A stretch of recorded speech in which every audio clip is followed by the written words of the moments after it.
নমস্কার। তো যে কথাটা বলছিলাম এই জলাভূমি, তো জলাভূমি বলতে আমরা ঠিক কি বুঝবো আপনার কাছে জেনে নিতে চাইবো।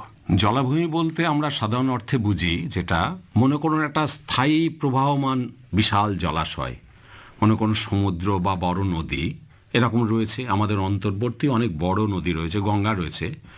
এ থেকে যে সমস্ত ছোট ছোট নদী, খাল, বিল বা কোনো রকম মনে করুন ডোবা, যে কোনো ধরনের পুকুর, নয়নজলি ইত্যাদি যেগুলো রয়েছে বা ডাঙাজবির, এই মধ্যবর্তী যে অঞ্চলটা, সেইগুলোকে আমরা ওয়েটল্যান্ডস ইংরেজিতে বলি এবং সেটাকে আমরা বাংলাতে জলাভূমি বলি।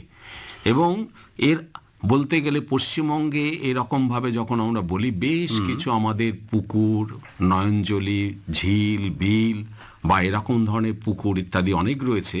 সেটা কিন্তু আমাদের তার আয়তন বা সংখ্যা খুব একটা কম নয়। সেক্ষেত্রে আমরা দেখেছি পরিসংখ্যান অনুযায়ী প্রায় 14 থেকে 15 লক্ষের মতন ছোট বড় বিভিন্ন জলাশয় রয়েছে, মানে আমাদের পশ্চিমবঙ্গে রয়েছে। হ্যাঁ, সব মিলিয়ে এই যখনই জলাভূমির কথা আসে, জলাভূমির যেমন সম্ভাবনার কথা আমরা দেখছি, তার পাশাপাশি অনেক সমস্যাও রয়েছে। তো তা আমরা সেগুলো নিয়ে আগে একটু আমি একটা কথা বলি। এটা কিন্তু আমি মনে করি এখন আমাদের দেশ কেন, আমাদের দেশ আশেপাশের বা অন্য দেশেরও কথা বলছি, একটা জিনিস জানবেন, যে কোনো একটা বাস্তুতন্ত্র রক্ষা করতে গেলে তার কিন্তু স্থল এবং জলের কিন্তু সম পরিমাণ একটা সম্ভাবনা থাকার দরকার আছে। বিশেষ করে তার একটা সামঞ্জস্য থাকবে। যে কোনো জায়গার, যে মনে করুন এখনকার দিনে চট করে গরম হয়ে যাচ্ছে, আবার অতিরিক্ত ঠান্ডা পড়ছে, তাকে আমরা ইংলিশে এক্সট্রিম ওয়েদার বলি। তো এইগুলো হচ্ছে, তার একটা কারণ হচ্ছে আমাদের এই জলাশয় বা জলাভূমির আয়তন কিন্তু দিন দিন কমে আসছে। মানে সেই জন্য একটা জলবায়ুর পরিবর্তন আমরা লক্ষ্য করছি। এগুলো কেন হচ্ছে তা আমি বলছি। মনে করুন অনেকগুলো দেখা যাচ্ছে যে পুকুরের যে তলদেশ বা কোনো একটা বড় বিশাল বিলের যে তলদেশ, তার আশেপাশে ধোঁয়া নিয়ে এসে ওখানে আস্তে আস্তে তার তলদেশটা আস্তে আস্তে উঁচু হয়ে যাচ্ছে পলি জমে জমে।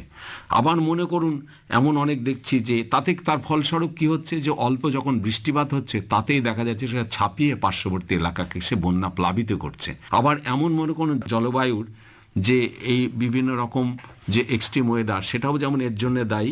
আবার একটা আমরা মনে করছি যে শহরের যে বিভিন্ন রকম আবর্জনা এই সমস্ত জলাশয়গুলিতে ডাম্প করা হচ্ছে, ফেলা হচ্ছে। শহরের নিকাশি ব্যবস্থা জলাভূমির সাথে যোগ হয়ে প্রতিনিয়ত জলকে দূষিত করছে।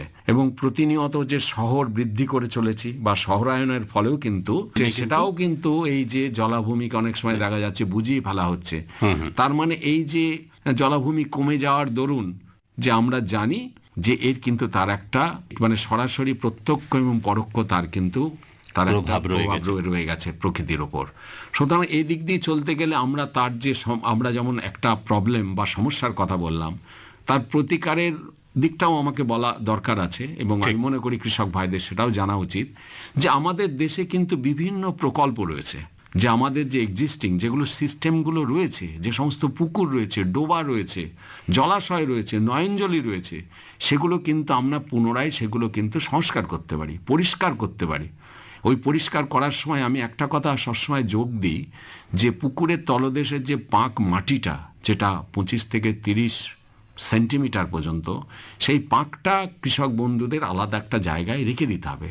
তারপরে মনে করুন পুকুরের তলদেশ যতটা সম্ভব সংস্কার করা হলো, পরিষ্কার করা হলো, তার মাটিটা দিয়ে আশপাশের মনে করুন একটা জায়গা, ডাইক্স যেটাকে আমরা বলি, পাড় বাঁধানো হলো। এবং পরবর্তীকালে ওই যেটা পলিটা আমি মাটিটা তুলে রেখে দিয়েছিলাম, আমি সবসময় সেটা বলি যে তার জন্য বিঘা প্রতি 5-6 হাজার টাকা বেশি খরচ হবে।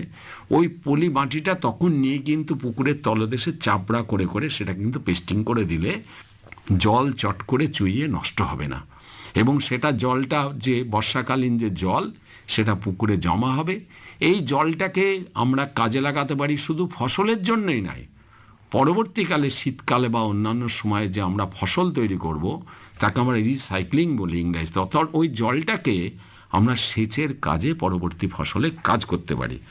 সুতরাং এগুলো একটা হচ্ছে ভালো দিক বলে আমি মনে করি। এর জন্যে আমাদের সরকারের বা ভারত সরকারেরও বিভিন্ন রকম প্রকল্প রয়েছে। সেই যেমন মনে করুন 100 দিনের কাজ রয়েছে, পুকুর পরিষ্কার করা, সংস্কার করা, সেই কাজগুলো যে নরেগা প্রকল্প, এই কাজগুলো কিন্তু এর সাথে যুক্ত করলে আমরা মনে করি যে পুকুর যে সংস্কার হবে তাতে তুলনামূলকভাবে কোনো একটা জায়গার জল সঞ্চয়ের পরিমাণ অনেক বেড়ে যাবে এবং তার পরোক্ষ বা প্রত্যক্ষ যে ফ্ল্যাশ ফ্লাড আমরা বলি, তাৎক্ষণিক বন্যার হাত থেকেও কিন্তু রক্ষা পাওয়া যাবে।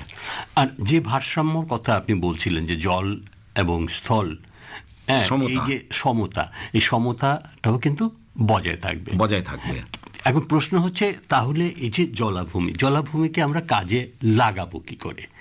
তো জলাভূমি থেকে আমরা অনেকটাই আয় উপার্জন বের করে নিতে পারি যদি আমরা বিভিন্ন জলজ ফসলের চাষ করি, তাই তো? হ্যাঁ। তো জলাভূমির বিভিন্ন ফসলগুলো যদি আমাদের একটু বলেন। যেমন মনে করুন যে আমাদের পশ্চিমবঙ্গে বিশেষ করে যে নবপাললিক অঞ্চল বা পুরাতন পাললিক অঞ্চল, সমুদ্র উপকূলবর্তী অঞ্চল, এই সমস্ত যে সমস্ত অঞ্চল রয়েছে, এগুলো আমরা জানি যে আমাদের রাজ্যের মধ্যে মানে ডাঙা জমির মধ্যে প্রচুর পরিমাণে এরকম খাল, বিল, নয়নজলি ইত্যাদি রয়েছে।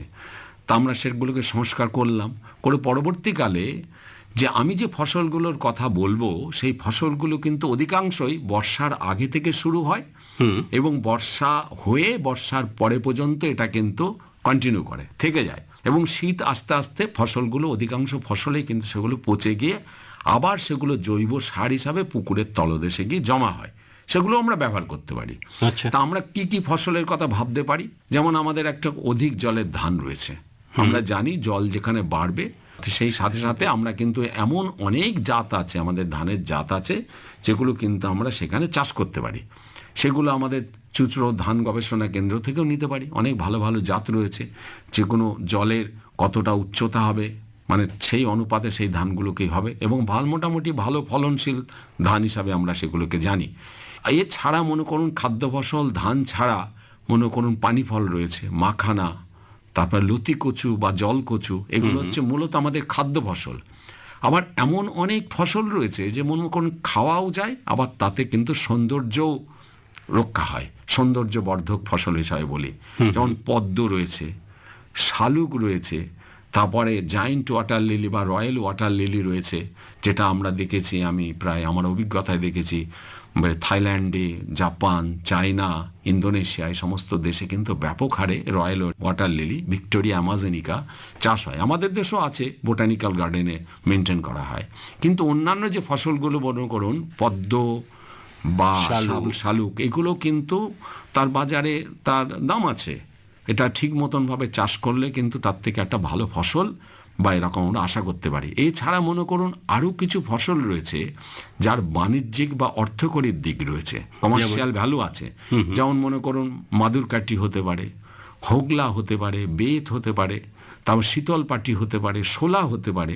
তো এগুলো থেকে আমরা জানি প্রত্যেকটার তার যে এমনি দাম আছে, হয়তো এক আটি শোলার দাম বেশি নয়, কিন্তু শোলার থেকে এমন কিছু মূল্যবান দ্রব্য সামগ্রী তৈরি করা হয় যেটা 10,000 20,000 টাকা পর্যন্ত দাম হতে পারে, তার বেশিও হতে পারে।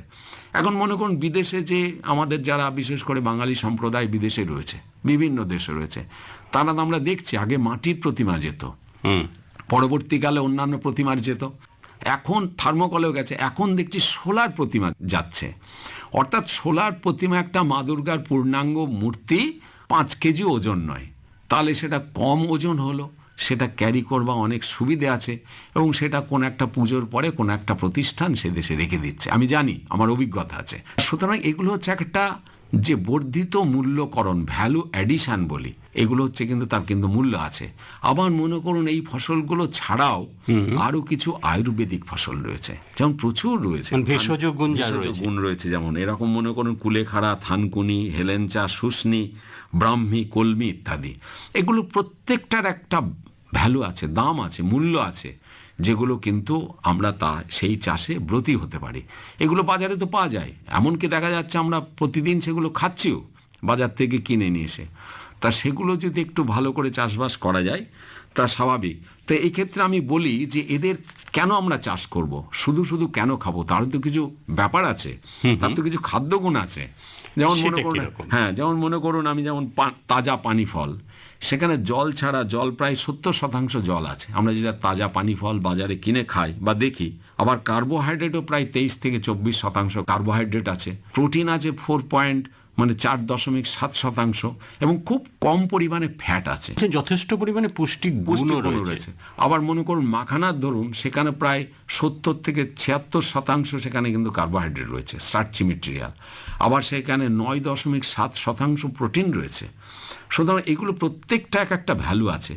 তেমনি জলকচু বা আমরা পানি কচু যেটাকে বলি, সেটাতেও যথেষ্ট পরিমাণে মিনারেলস আছে, কার্বোহাইড্রেট আছে, প্রোটিন আছে। তখন এখানে দেখা যাচ্ছে যে প্রত্যেকটা খাদ্য ফসলে প্রচুর পরিমাণে খাদ্যগুণ রয়েছে। হ্যাঁ, এবং এছাড়া এই সমস্ত খাদ্য ফসল সহজপাচ্য, উপকারী এবং গ্রাম বাংলায় বহুল প্রচলিত, ও অর্থনৈতিক দিক দিয়েও কিন্তু যথেষ্ট গুরুত্ব আছে। তা এই যে ডক্টর পোস্তে আপনি বলছিলেন যে এর পুষ্টিক গুণের কথা, তো উন্নত পদ্ধতিতে এই সমস্ত ফসলের চাষবাস করতে গেলে কৃষক বন্ধুদের কোন কোন দিকে বেশি নজর রাখা উচিত?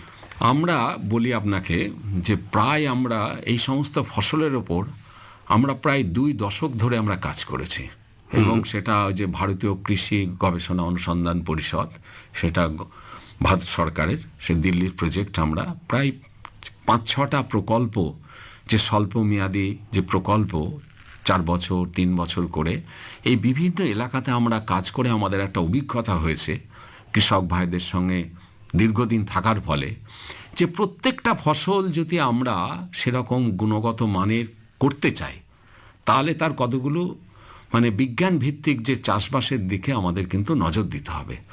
অনেক সময় দেখেছি, আমি সাধারণ অর্থে আপনাকে বলি, যে দেখা যাচ্ছে যে একটা জমিতে পানি ফল হচ্ছে, দেখা যাচ্ছে কৃষক ভাই সেই পানি ফলের জমিতে পরের বছর যে পানি ফল আবার বর্ষার আগে আগে, বর্ষার পরে পরেই বা ধরতে গেলে যখন পানি ফল থেকে চারা গাছ বেরোচ্ছে, দেখা যাচ্ছে সেখানে কিছু চারা গাছ রেখে দিয়ে বাদবাকি চারা গাছগুলো নিয়ে অন্য জায়গায় তারা পুঁতে দিচ্ছেন, অন্য মূল পুকুরে পুঁতে দিচ্ছেন।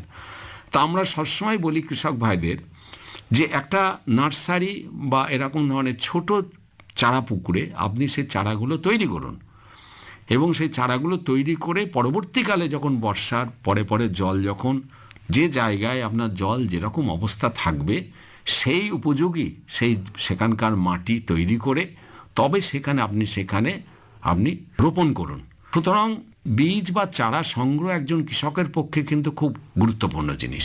মনে করুন বীজ আমরা সংগ্রহ করতে বলি একজন কৃষক ভাইকে, মনে কোনো একটা জায়গায় পানি ফল হয়েছে, সেই পানি ফলের একটা 2 বিঘে পুকুরে একটা পানি ফল হয়েছে, তার 1 কাঠা বা 1.5 কাঠা জায়গা 1-2বার ফল তোলার পরই আমরা বলি যে ওই জায়গা থেকে আর ফল না তুলতে।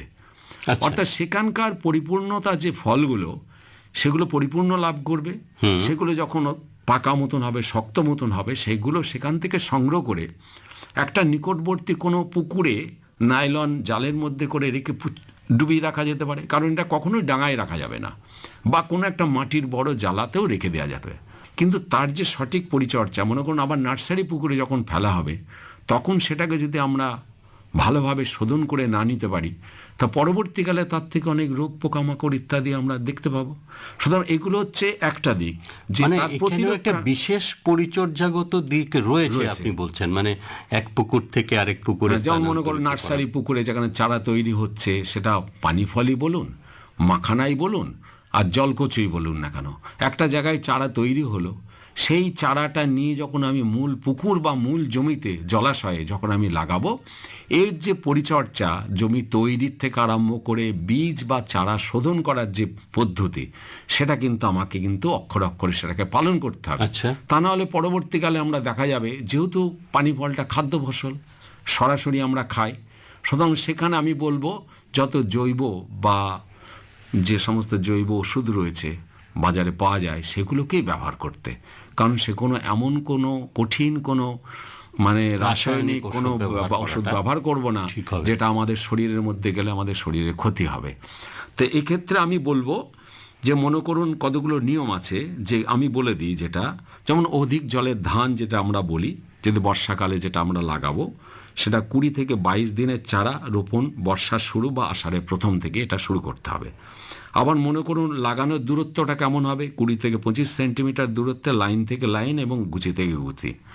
তা একসঙ্গে আমরা 3 থেকে 4টি চারা একসঙ্গে জেনারেলি লাগাই। সুতরাং বিঘে প্রতি 6 থেকে 8 কেজি মতন বীজ আমাদের লাগবে, এক্ষেত্রে আবার পানি ফল মনে করুন নার্সারি পুকুরে আমি লাগিয়ে কথা বললাম, এবং সেখান থেকে চারা নিয়ে মূল পুকুরে আমাদের কিন্তু রোপণ যেতে হবে। সেই রোপণটা কেমন হবে আমি পরিশোধনের কথা পরে বলছি, তার আগে বলছি কত দূরে দূরে আমি লাগাবো। মনে করুন 1 থেকে 1.5 মিটার লাইন থেকে লাইনে এবং গুছি থেকে গুছি লাগাতে পারি, এবং একসঙ্গে আমি একটি বা দুটি, কোনো সময় 3টি চারাও একসঙ্গে তলার দিকে একটা গিট বেঁধে সেটা মাটির মধ্যে পাঁক মাটিতে ঢুকিয়ে দিতে পারি। একটা জিনিস আমাদের মনে রাখা দরকার আছে, যে সমস্ত পুকুরে খুব ভালো পাঁক আছে, অন্তত 20 থেকে 25 সেন্টিমিটার পাঁক, এই প্রত্যেকটা ফসল কিন্তু সেই চাষের পক্ষে মানে সেখানে চাষের পক্ষে কিন্তু উপযোগী। অর্থাৎ মাটিতে যদি পুকুরের তলদেশে যদি ভালো পাঁক না থাকে, তাহলে কৃষক ভাইকে গোবর সার, যখন মাটি পুকুর তুলনামূলকভাবে কম জল থাকবে তখন সেটা মানে একটা পুকুর তৈরি করার ব্যাপারও থেকে যাবে, তখন কিন্তু কিংবা নিকটবর্তী কোনো পুকুর থেকে সেটা কিন্তু পাঁক মাটি বা নদীর যে পাড়ের যে অংশ সে পাঁক মাটি কিন্তু সেখানে দিলে ভালো হবে। এখানে মনে করুন পানি ফলও এরকম 2 থেকে 3টি চারা একসঙ্গে গুছিতে গুছিতে করে লাগানো যাবে। জল কতটা দাঁড়ানো, মানে এইবার আমি বলছি যে এই সমস্ত ফসল বিশেষ করে পানি ফল মাখানা এদের একটা নিজস্ব ক্ষমতা আছে। একদিনে যদি 50 সেন্টিমিটার বা 60 সেন্টিমিটার যদি জল যদি না বাড়ে, বর্ষার জল যদি ধীরে ধীরে প্রতিদিন 5-6 সেন্টিমিটার পর্যন্ত সেই পুকুরের জল বাড়ে, এই গাছের এমন ক্ষমতা আছে যে ওই জলকে সে মানিয়ে মানিয়ে ঠিক কিন্তু বেড়ে যাবে, আর কি পুকুরে বেড়ে যাবে।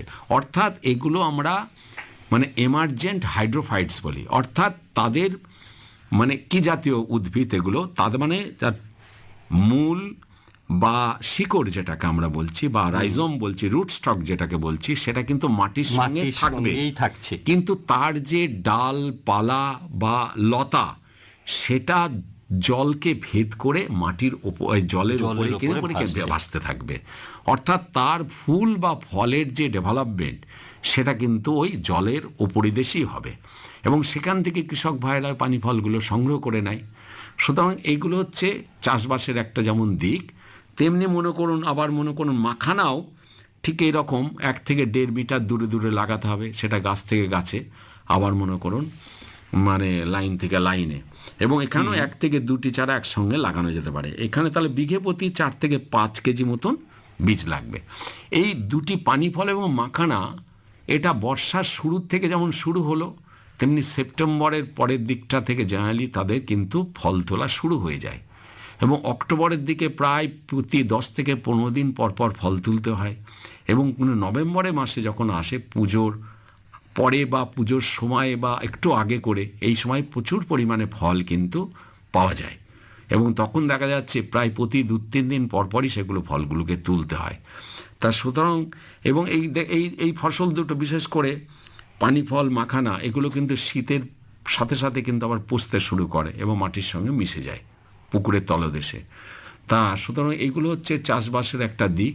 তা আমি সেখানে বলবো যে বিশেষ করে কতগুলো যে সুষম যে খাদ্য সেটাও কিন্তু আমাদের কিন্তু বজায় রাখতে হবে। পুকুরে যদি মনে করুন যে তলদেশে যদি ভালো পাঁক মাটি না থাকে, সেখানে কিন্তু বেশ কিছু আমাকে জৈব সার সেখানে প্রয়োগ করতে হবে। অর্থাৎ আপনি বলছেন যে এই সমস্ত ফসলের যে পুষ্টি পেতে ওদের জন্য যে বার বৃদ্ধির জন্য যে সমস্ত পরিচর্যা নিতে হবে তার কথা। তো সেখানে কি কি আমাদের করতে হচ্ছে? সেখানে মনে করুন যে পুকুরে যদি পাঁক মাটি ভালো থাকে তাহলে হয়তো অত গোবর সার দিতে হবে না। তবু সেখানে আমরা বলবো যে অল্প পরিমাণ প্রতি বিঘা প্রতি মনে করুন 2 থেকে 3 কুইন্টাল মতন গোবর সার সেখানে দেওয়া যেতে পারে, কিংবা তার সেটা যদি নাও থাকে তাহলে 1 থেকে 1.5 কুইন্টাল মতন নিম কেক আমরা দিতে পারি, এবং সেটা লাগানোর অন্তপক্ষে কমপক্ষে 8 থেকে 10 দিন আগে সেটা দিতে হবে। এবং এছাড়া মনে করুন 6 থেকে 7 কেজি মতন যে নাইট্রোজেন বা 30 থেকে 40 কেজি মতন যে সিঙ্গেল সুপার ফসফেট এবং 4 থেকে 5 কেজি মতন মিউরেট অফ পটাশ প্রতি বিঘে জমিতে কিন্তু দেওয়া যেতে পারে। এবং সেটা ইউরিয়াটা অনেক সময় আমরা মূল সার হিসাবে তার অর্ধেকটা দিতে পারি, পরবর্তীকালে সেটা অর্ধেকটা বা 1/3 সেটা আমরা স্প্রে করেও আমরা তার উপরে দিতে পারি। এবং যেহেতু এটা জিঙ্কের প্রয়োজনীয়তা আছে আমরা দেখেছি, সুতরাং জিঙ্ক ঘটিত যে সমস্ত অনুখাদ্য পাওয়া যায় বিশেষ করে চ্যালাবিন, সেটাও কিন্তু 0.5% আমরা কিন্তু আলাদা করে প্রতি 15 দিন পর পর যখন ফুল আসতে আরম্ভ করবে, প্রতি 15 দিন পর পর আমরা সেটা স্প্রে করতে পারি। এই পুকুরের স্প্রে করতে হবে, করা যাবে।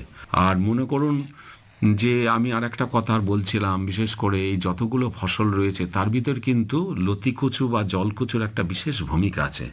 সেক্ষেত্রে কিন্তু খুব ভালো জিনিস, এটা একটা খুব ভালো ফসল। আপনি তো জানেন, বিশেষ করে আমাদের ওপার বাংলা বলুন, বাংলাদেশ বলুন, বাংলাদেশের বিস্তীর্ণ অঞ্চল বা তার কাছে পিঠের যে অঞ্চলগুলো আমাদের পশ্চিমবঙ্গে, বিশেষ করে গাইঘাটা, উত্তর চব্বিশ পরগনার বিভিন্ন অঞ্চল বা নদিয়ার বিভিন্ন অঞ্চল, সেগুলো প্রচুর পরিমাণে কিন্তু জলকচু বা লতিকচুর চাষ হয় এবং এর থেকে প্রচুর পরিমাণে বেশ ভালো টাকা একজন কৃষক পরিবার কিন্তু উপার্জন করতে পারে। সেক্ষেত্রে ওর লাগানোর পদ্ধতি আমরা বলতে পারি যে সরাসরি চারা মূল পুকুরে অনেক সময় রোপণ করা যায় বা অন্য জায়গায় একটা জায়গায় হলো আমরা সেখান থেকেও কিন্তু চারা সংগ্রহ করে মূল পুকুরে লাগাতে পারি।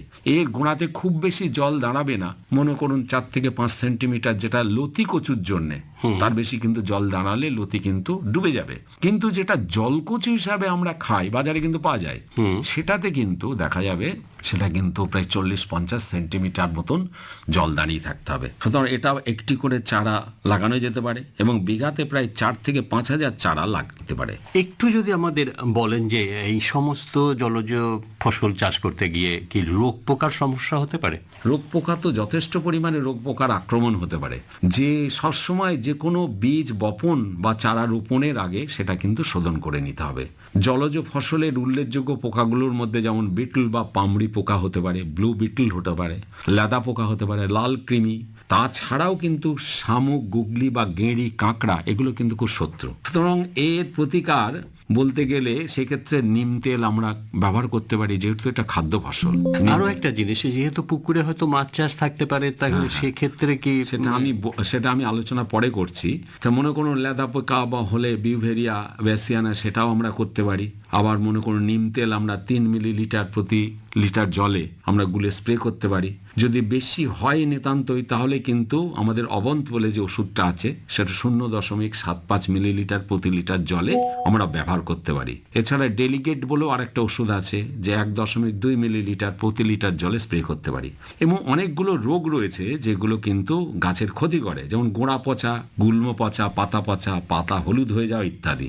এগুলোর জন্য অতি অবশ্যই আমি বলবো পরবর্তীকালে কোনো স্প্রে করার থেকে যখন চারাটা আমি বা বীজটা যখন আমি পুকুরে ফেলবো, নার্সারি পুকুরে ফেলবো, বা চারাটাকে আমি যখন মূল পুকুরে রোপণ করব, তখনই কিন্তু সেটাকে আমাদের শোধন করে নিলে ভালো হবে। যেমন সেক্ষেত্রে আমরা যে কোনো ধরুন মনে করুন ম্যানকোজেব 2 গ্রাম বা তার সঙ্গে ব্যাভিস্টিন 1 গ্রাম বা কবচ 2 গ্রাম তার সঙ্গে ব্যাভিস্টিন 1 গ্রাম বা সাপ বলে যে ওষুধটা যেটা পাওয়া যায় সেটা 3 গ্রাম প্রতি লিটার জলে, যতখানি পরিমাণ জল লাগবে ওইগুলো ডোবাতে সেরকম পরিমাণ জল দিয়ে আমরা শোধন করে নিলে খুব ভালো হবে। তো আমার প্রশ্ন হচ্ছে যে সেক্ষেত্রে মাছ চাষের কোনো ক্ষতি হবে কিনা, বা আমি একটা কথা বলে কি এটা চাষ করা যাবে? আমরা ইন্টিগ্রেটেড বা সমন্বিত চাষ পদ্ধতি বলি। তা সেক্ষেত্রে আমি যতগুলো ফসলের কথা বললাম, যদি লতি কচু হয় সেখানে মাছ চাষ করা যাবে না, যেহেতু অল্প পরিমাণ জল থাকে। কিন্তু যদি জলকচু হয়, পানি ফল বা মাখানা হয়, অতি অবশ্যই কিন্তু সেখানে কিন্তু মাছ চাষ করা যাবে।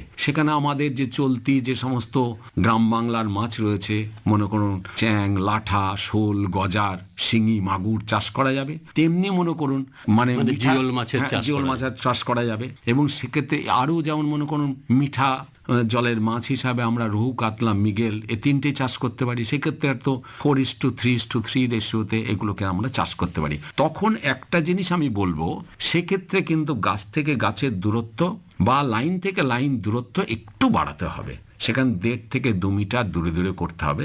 এরকম করলে কিন্তু, কারণ তাদেরও একটা জায়গা রেখে দিতে হবে যেখানে কিন্তু আমি মাছের খাবারটা প্রতিনিয়ত দেব বা সপ্তাহে 1 দিন হলেও দেবো। তাহলে একটা কথা আমরা খুব ভালোভাবে বুঝতে পারছি, মাছের চাষটাও কিন্তু আমরা একটা বাড়তি আয় হিসেবে